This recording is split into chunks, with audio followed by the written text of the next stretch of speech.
ikaze n'ubundi muri iki kiganiro nk'uko bisanzwe tuhaye ikaze abo turi kumwe ku murongo, abandi bakomeza kuza biyongera kugira ngo dufatanye ikiganiro cyiza cyo kungurana ubumenyi mu nyigisho za Bibiliya. Reka dutangize dusenga. Data wera uri mu ijuru, dukomeje ku imbere yawe n'ubundi muri uyu mwanya duhaye kugira ngo dutange ikiganiro.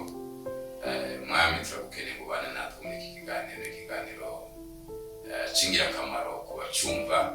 Yowe dukeneye kukibemo, kuko iyo kirimo byose bigenda neza kandi kigira umusaruro ku bacyumva. Urakoze Mwami, kuko twumva ndabizi dusanzwe twumva bwawe Yesu.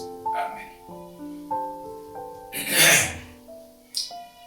Ni Pastor Sebagena muri kumwe n'ubundi, twongeye kubaha ikaze akomeza kudukurikira kandi turabaratse n'ubundi, turabishimira, turabakunda, turabanezererwa. Ikiganiro cy'uyu munsi turavuga ku bitangaza byabaye ubwo Yesu yari ari ku musaraba. Yesu ari ku musaraba buriya kuko Yesu ari umwami, n'ubundi Yesu ni umwami, byabaye bidasanzwe. Ubwo Yesu bamufataga batekerezaga ko ari umuntu kimwe n'abandi, ariko Yesu ntiyarasanzwe. Turana kureba ibitangaza byabaye, ndetse ibitangaza 7 byabaye kuri uwo munsi. Dusome mu gitabo cya Luka cyangwa ubutumwa bw'umwanditsi na Luka, turebe ibyo bitangaza byabaye mu rupfu rwa Yesu. Bice 23 umurongo wa 45. Igitangaza cya mbere tukirebe muri ico gice. Izuba ntiryava, umwenda ukingiriza ahera cyane, urusengero utabukamo kabiri. Amena.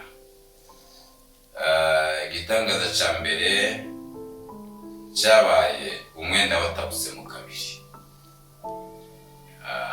Umwenda wari kwingirije ahera ngo watabutsemo kabiri, kugira ngo abantu bose babone uburenganzira bwo kwinjira. Mu gihe abantu batari bafite uburenganzira bwo kwinjira ahera cyane, hinjiraga umutanzi mukuru nabwo rimwe mu mwaka. Ariko ubwo Yesu yari ku musaraba, hari ibintu byinshi byahabereye hariya ku musaraba. Hari n'amagambo Yesu yahavugiye, ayo siyo cyane turi buganireho, kuko nawe yahavugiye amagambo agera kuri 7, kimwe n'ibitangaza 7 byahabereye. Yesu yaravuze ngo data ubabarire kubera ko batazi icyo bakora. Arongera aravuga ngo mfite inyota. Iyo ni inyota y'itorero yari afite. Ni mu magambo yagiye avuga. Aravuga ngo birarangiye. Aravuga ngo mubyeyi nguyu umwana wawe, nawe mwana nguyu nyoko. Ibyo zose barubwira ngo yariko avuga amagambo yanyuma hariya ku musaraba. Ariko mu bitangaza byabayeho, icyambere ngo ni umwenda wari ukingirije ahera utabukamo kabiri, abantu kugira ngo byerekane kuko Yesu atanze irembo ryo kwinjira ahera buri wese aho mwishikire imbere y'Imana. Ibyo rero byerekanaga nanone ubutsinzi bukomeye bw'umukristo kugira ngo yinjire ahera. Nicyo bisobanura, ni ubutsinzi. Yesu yabaye yaratsinze, abo umutsinzi nanone aratsinda. Abo umutsinzi atsindira abizeye kugira ngo binjire ahera cyane. Icyo ni igitangaza cya mbere, umwenda watabutsemo kabiri, bigaragaza ubutsinzi bw'umukristo kugira ngo yinjire ahera kandi ahera cyane.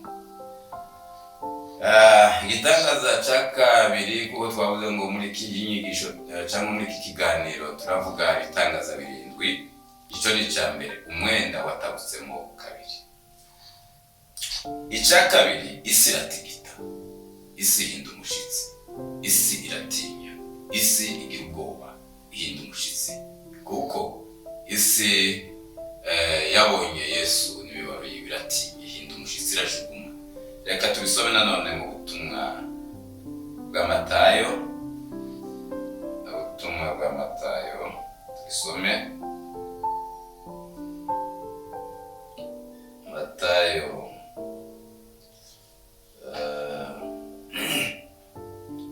27 na 51.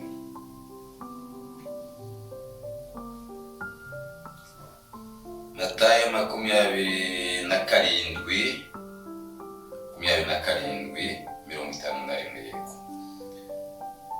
Bibiliya iravuga gutya ngo umwenda ukingiriza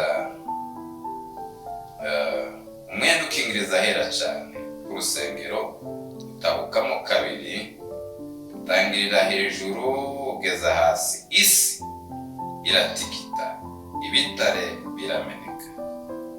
Kuko ibi bitabo bigenda bihuza amagambo, bitabuza ubutumwa, ariko icyo twashakaga kuri uyu murongo n'ahangaha avuga ngo isi iratigita, ibitare birameneka.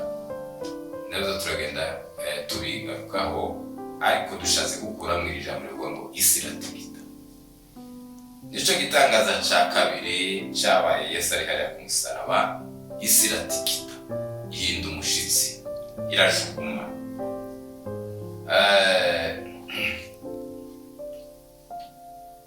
Uko gutigita kwakurikiranye nanone n'umwijima ukomeye. Uko gutigita nanone kwerekana ko Yesu yari umwana w'Imana. Nicyo cyatumye isi itigita cyangwa ihinda umushitsi. Byerekanaga ko Yesu ari umwana w'Imana.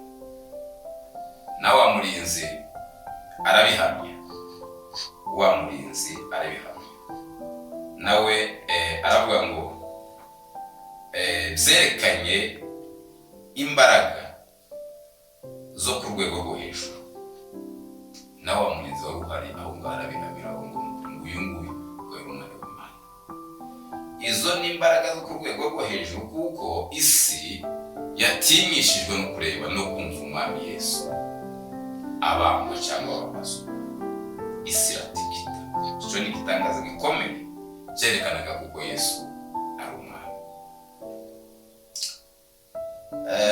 Sinza nibagirwa ijambo Yesu kuko ari umwami. N'ubundi umunsi bamufata, Yesu bamufata hariya mu gashamba ka Getsemane, bamufataga muri ka gashamba bayobowe na Yuda Iskariyota bagiye kumugambanira. Ngo ubwo bari bagiye bafite imuri kuko hari nijoro, Yesu ngo babonye ngo arabasanganira, arabaza ngo ese basanganira barya bari bagiye kumufata, za ngabo zije kumufata. Arababaza ngo ese ngo ninde murashaka nde? Baramusubiza ngo ni Yesu w'i Nazareti. Arababwira ngo nimba ari Yesu w'i Nazareti, ngo nimbarije. Izuba kivuga neza ngo ikiwa ni mimi, ngo nimbarije ngo nimumfate ngo mureke abangaba. Hanyuma ngo kivuga gutyo iryo zina ngo nimbarije, ngo bikubita hasi bose bararambara, kuko Yesu yaravuze izina rikomeye ngo ikiwa ni mimi, ngo nimbarije. Bikubita hasi. Bongera kuzuka ababazo bwa kabiri, nanone ngo aravuga ngo nimbarije, bongera kandi bikubita hasi. Yesu ni umwami. Yesu yabambwa ari umwami. Yesu turagija no kuzuka kwiwe dusange n'ubundi. Yesu mu rupfu rwiwe harakomeje kuba ibitangaza bikomeye byerekana ko Yesu ari umwami. Mu ifatwa ryiwe yagaragaye ko ari umwami, kuko yavuze ijambo rimwe ngo nimbarije, nimumfate, bikubita hasi bose. Nta wundi wari icyo gitangaza kandi cyabaye. Yesu batamukozeho, aravuga nimbarije, ikiwa ni mimi. Hanyuma ngo bikubita hasi.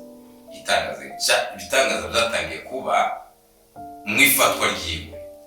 Turebe igitangaza cya gatatu ubwira kabiri uraba mu gihugu cyose. ubwira kabiri buraba mu gihugu cyose. Cyo ni igitangaza cya gatatu. Tubisome mu butumwa bwa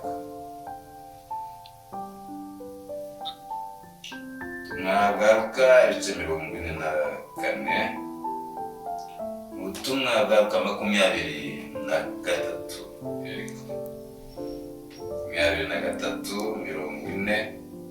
44. Bivuga kuko ubwira kabiri bwabaye mu gihugu cyose. Reka tubisome. Nuko isaha zibaye nka 6 haza ubwira kabiri mu gihugu cyose kugeza isaha ya 9. Izuba ntiryava, umwenda nanone ukingiriza hera.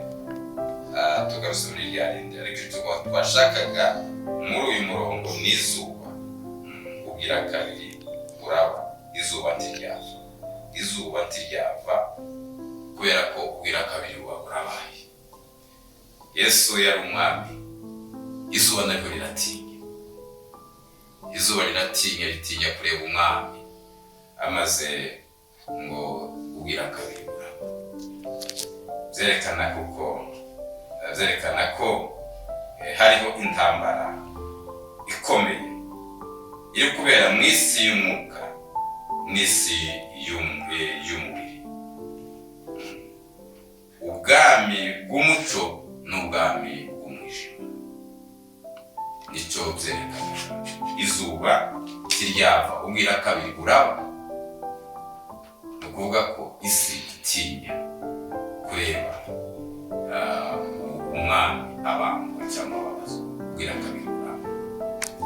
Icyo ni igitangaza cyagaragaye nanone, byerekanye nanone intambara ikomeye iri kubera mu isi y'umwuka n'isi y'umubiri. Nicyo byashaka kuvuga.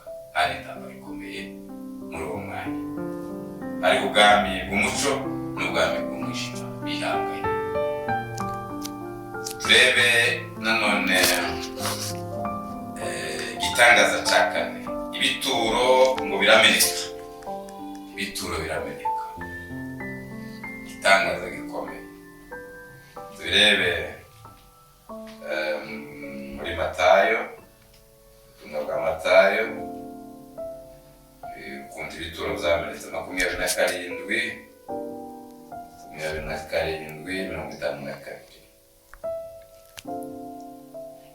Turebe ukuntu ibituro zashoboye gukinguka. Ibituro birakinguka, yego.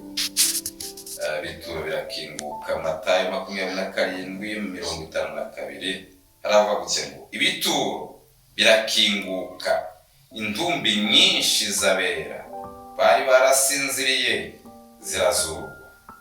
Haleluya. Yesu ashimwe cyane kubera iki gitangaza.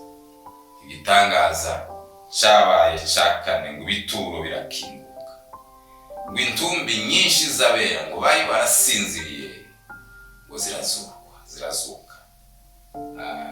Nyuma ya Yesu kumanuka amanuka ikuzimu, abari barasinziriye bose barazuka, batangarizwa ubugingo bushya buhoraho hamwe na Yesu. Imana ishimwe cyane. Iki ni igitangaza gikomeye kuko mu ipfa rya Yesu, mu kubambwa kwa Yesu, mu guhambwa kwa Yesu, ibituro ngo birakinguka. Yesu amaze guhambwa ngo ibituro birakinguka. Hanyuma rero nyuma ya Yesu amaze kuja ikuzimu, abari barasinziriye bose bizeye ngo barazuka, ngo batangarizwe ubuzima cyangwa ubugingo busha hamwe na Yesu, bongera kubona ubuzima, bava mu rupfu babagiye mu bugingo, barazamuka. Nibwo Yesu yabazuye abajana muri paradiso. Igitangaza cya 4 nicyo tuvuze ngo ibituro birakinguka by'abera bari barasinziriye kera. Yesu yari umwami. Yesu ni umwami, n'ubu Yesu ni umwami. turebe igitangaza cya gatanu. Ibitare birameneka.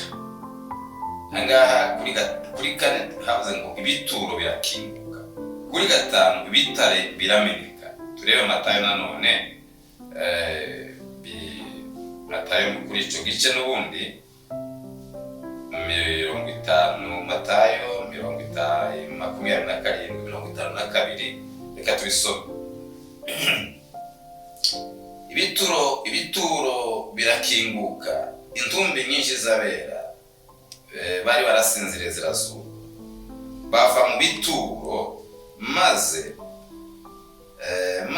amaze kuzuka binjira mu murwa wera, babonekera abantu benshi cyangwa babonekera benshi. Ibitare birameneka. Ibitare birameneka. Bivuga ngo ibirindiro z'umwanzi zose bikurwaho ubushobozi bwose. Yesu arabunyaga cyangwa arabwambura. Ahangaha muri iki gitangaza, ibitare bimaze kumeneka, Yesu ngwanyaga ubushobozi bw'umwanzi. Ubwo yari afite ubushobozi, aramwambura. Satani yambuka ubushobozi kuko niwe wari warakingiranye ubushobozi, wari warakingiranye watumaga abantu batazuka. Ariko mu bituro ibitare bimaze kumeneka, abantu benshi bari barasinziriyeyo, bavayo barazurwa ngo babonekera mu murwa wa Yerusalemu, ngo babonekera abantu benshi. Niko Bibiliya itubwiye. Icyo ni igitangaza cya gatanu kivuga ngo ibitare birameneka, ngo abari barasinziriye, ngo barazurwa, ngo babonekera benshi mu murwa wa Yerusalemu. Turebe igitangaza cya gatandatu. Intumbi nyinshi z'abera bari barasinziriye zirazurwa. Ni kuri wa murongo n'ubundi. Intumbi nyinshi z'abera bari barasinziriye zivamo. Ni kuri uwo murongo havuga ukuntu intumbi z'abera. Murongo igice cya 25, murongo 20:52. Ngo ibituro birakinguka, intumbi nyinshi z'abera bari barasinziriye zirazurwa. Icyo ni igitangaza. Intumbi nyinshi z'abera bari barasinziriye zirazurwa. Uwo ni umuzuko wa mbere, byerekana ko nanone natwe tuzahindurwa ku munsi w'Umwami. Uwo ni wo muzuko wabaye ubu ngubu waratambutse, kuko intumbi z'abari barasinziriye zavuyemo. Byerekana kuko natwe igihe kizagera tukazurwa. Umunsi w'Umwami azongera guhamagara, ubazagaruka aje kujana itorero. Abapfuye bazazuka. Reka tubisome mu gitabo cy'Abakorinto ba mbere, urwandiko rw'Abakorinto ba mbere 15:52. Reka dusome icyanditswe, dusome Bibiliya yaravuga ngo ni 15:22. Mu kanya gato, mbese mu kanya k'ubuhumyi, ubwo impanda y'imperuka izavuga. Impanda izavuga koko, bapfuye bazurwe, utazongera kubora, natwe duhindurwe. Kuko uyu mubiri ubora ukwiye kuzambikwa kutabora, kandi uyu mubiri upfa ukwiye kuzambikwa kudapfa. Amen. Iryo ni ijambo ryerekana kuko natwe bavuze ngo uriya n'umuzuko wabaye, ubwo intumbi nyinshi z'abera zavaga mu gituro, hanyuma ngo byerekana kuko natwe tuzazuka. Bibiliya irabihamije ngo mu kanya gato kakuguhumuza no guhumura, ngo ubwo impande izavuga koko. Pawulo arabihamije ngo impande izavuga koko, ngo abapfuye bazurwe, ngo n'abazoba bakiriho bahindurwe, ngo tuje gusanganira Umwami mu kirere. Ibyo ni byerekana kuko ni ukuri kuzuye kw'Imana, kuko mu gihe hari abazutse bakaboneka mu Yerusalemu, natwe tuzazuka, bazaba bakiriho n'abandi bapfuye bazazuka. Izo ni imbaraga z'umuzuko, kubera ko Yesu yazutse. Icyo ni igitangaza cya gatandatu. Intumbi ngo nyinshi zabera zirazuka, ziraboneka mu Yerusalemu. Abari barasinziriye, uwo ni umuzuko wabaye. Reka turebe igitangaza cya karindwi. Igitangaza cya karindwi, izuba ntiryapfa. Izuba ntiryapfa. Tubisome muri Luka ibice, tubisome muri Luka ibice 23 n'umurongo 44.